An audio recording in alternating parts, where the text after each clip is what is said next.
कहते हैं हर राज्य अपनी संस्कृति, वहाँ के रहन सहन, खान पान और उस जगह की खास विशेषताओं के लिए जाना जाता है। ऐसे ही उस राज्य का लोक संगीत भी उसकी सुंदरता को दर्शाने में अपनी अहम भूमिका निभाता है। आज एक ऐसे ही राज्य के लोक संगीत से हम आपको रूबरू करवाने वाले हैं। केसरिया बालम पधारो मारे देश। ये बोल से आप समझ ही गए होंगे कि आज हम आपको इस लोकगीत के बनने के पीछे की जानकारी देने वाले हैं। मारू के दोहों पर बना केसरिया बालम पधारो मारे देश गाना जिलाई बाई ने महाराजा गंगा सिंह के दरबार में पहली बार गाया था। 10 साल की छोटी सी जिलाई बाई ने इस गाने को मांड शैली में इतनी खूबसूरती से गाया कि जिसने सुना वह सुनता ही रह गया। तब से ही यह गीत लोकप्रिय हो गया। जगह जगह पर जिलाई बाई को ये गीत गाने के लिए बुलाया जाने लगा। जब उन्होंने गाना पहली बार ऑल इंडिया रेडियो यानी आकाशवाणी पर गाया तो दुनिया के लिए ये गीत राजस्थान की रंगीली संस्कृति का चेहरा बन गया। इस गीत के साथ ही डोला मारू की प्रेम कहानी भी दुनिया के कोने कोने में पहुंची। लेकिन ये बहुत कम लोगों को पता होगा कि ये गीत सबसे पहले मारू ने लिखा था, अपने ढोला को अपने पास बुलाने के लिए। ये गीत ढोला मारू के प्रेम की कहानी को बयां करता है। वही ढोला मारू जिनके चित्र राजस्थान की खूबसूरत हवेलियों की दीवारों पर आपको मिल जाएंगे। रेगिस्तान के सुरों और चित्रकारी में ढोला मारू के प्यार की कहानी हमें आज भी देखने को मिलती है, जिसमें ऊंट पर बैठकर ढोला अपनी मारू को महलों की तरफ लेकर जा रहा है।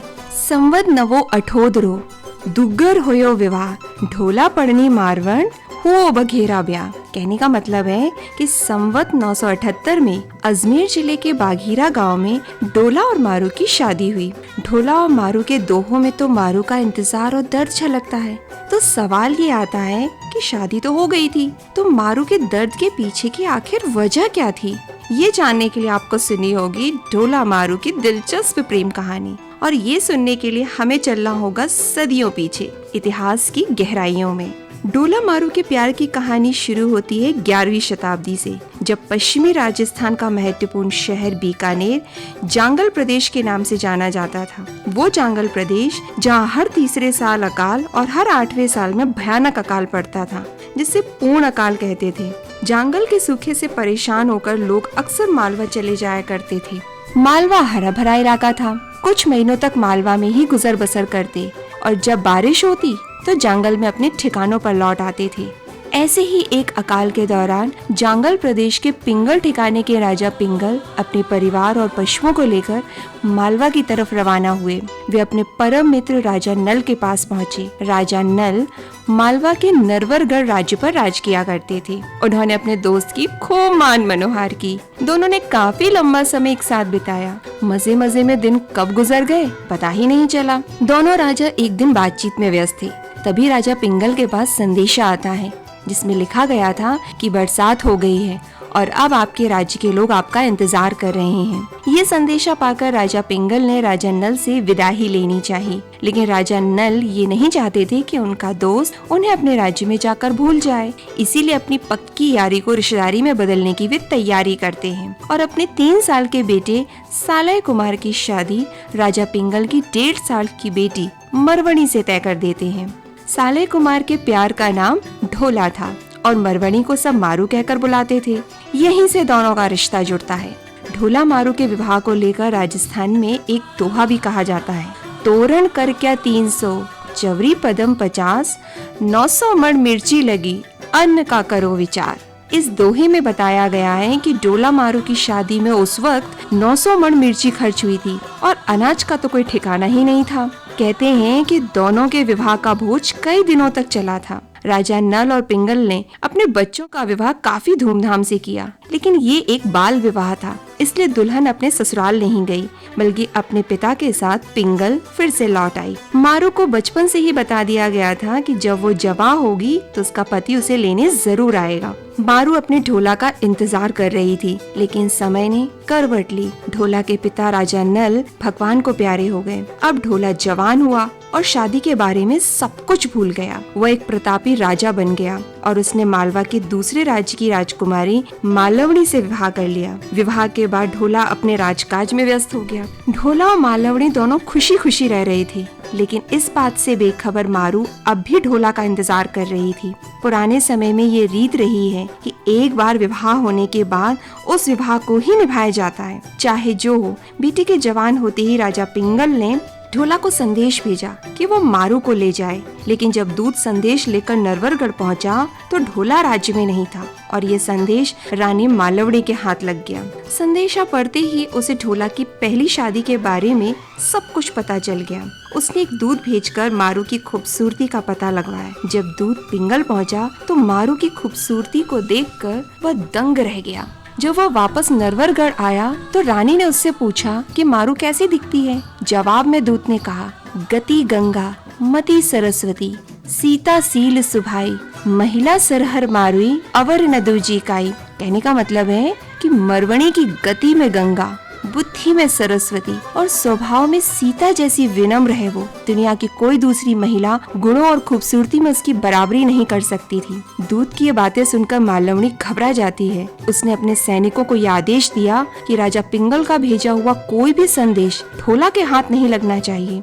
अब राजा पिंगल बार बार दूत भेजते और मालवणी के सैनिक उन दूतों को रास्तों में ही मार डालते। इधर अपने ढोला के इंतजार में मारू ने खाना पीना तक बंद कर दिया था और वह दिनों दिन कमजोर होती गई। उसके चेहरे की चमक ही खो गई। अपनी बेटी की इस हालत को देखकर राजा पिंगल ने एक दूसरा रास्ता अपनाया। राजा पिंगल ने एक चतुर ढोली को नरवरगढ़ भेजने के लिए तैयार किया। ढोली ने खुद मारू से मिलकर ये वादा किया कि या तो वह मारू का संदेश ढोला तक पहुंचाएगा, नहीं तो कभी अपनी शक्ल भी उसे नहीं दिखाएगा। मारू ने ढोली को दोहे लिखकर दिए और कहा कि ढोला को ये दोहे सुना देना ताकि ढोला को अपनी पहली शादी के बारे में सब कुछ याद आ जाए और वह मारू को लेने पिंगल आए। मारू के दोहों में लिखा था, अगर सावन से पहले ढोला नहीं आया तो वह अपनी जान दे देगी। ढोली मारू का संदेश लेकर नरवरगढ़ के लिए निकल पड़ता है, लेकिन उसने दूत नहीं बल्कि भिखारी का भेष बनाया। रास्ते में रानी मालवणी के सैनिकों ने उसे रोका, लेकिन भिखारी समझकर छोड़ दिया। इस तरह ढोली सैनिकों को चकमा देकर ढोला के महल तक जा पहुंचा। महल के बाहर जाकर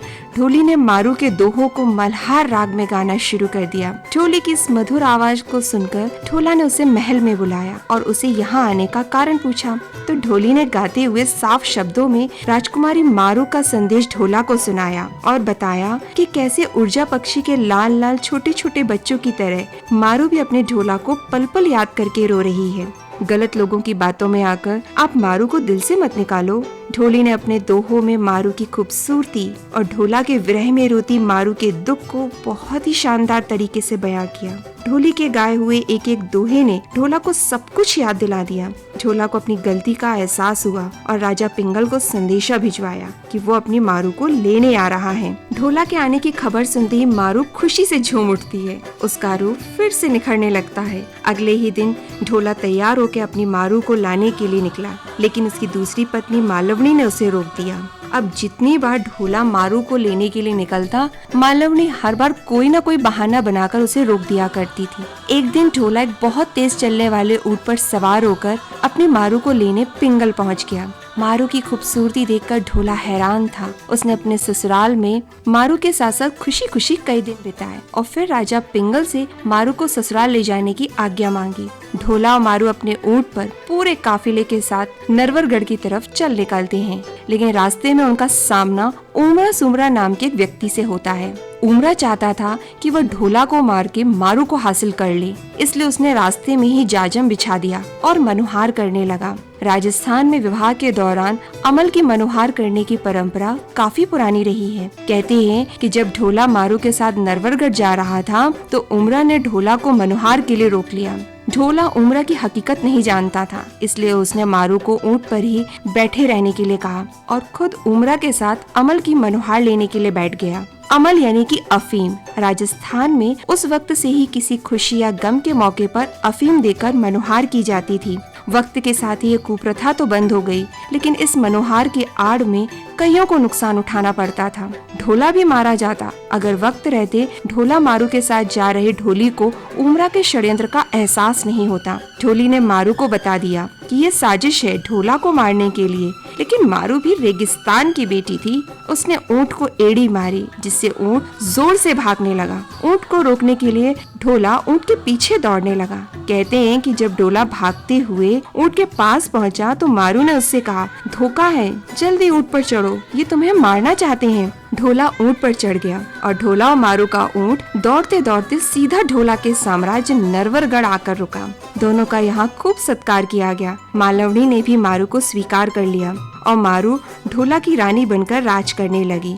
तब से ही आज तक राजस्थान में ढोला मारू के दोहे गीतों के रूप में गाए जाते हैं। ढोला शब्द पति शब्द का पर्यायवाची है। आज भी जब कोई सुंदर प्रेमी जोड़ा दिखता है तो लोग उसे ढोला मारू कह के ही बुलाते हैं। मारू के दोहों पर बना केसरिया मालम पधारो मारे देश गीत ढोला मारू के प्रेम की एक अनूठी मिसाल बन गया है। और अजमेर का बाघीरा गांव का तोरण द्वार आज भी ढोला मारू के विवाह और प्रेम की एक कहानी कहता है।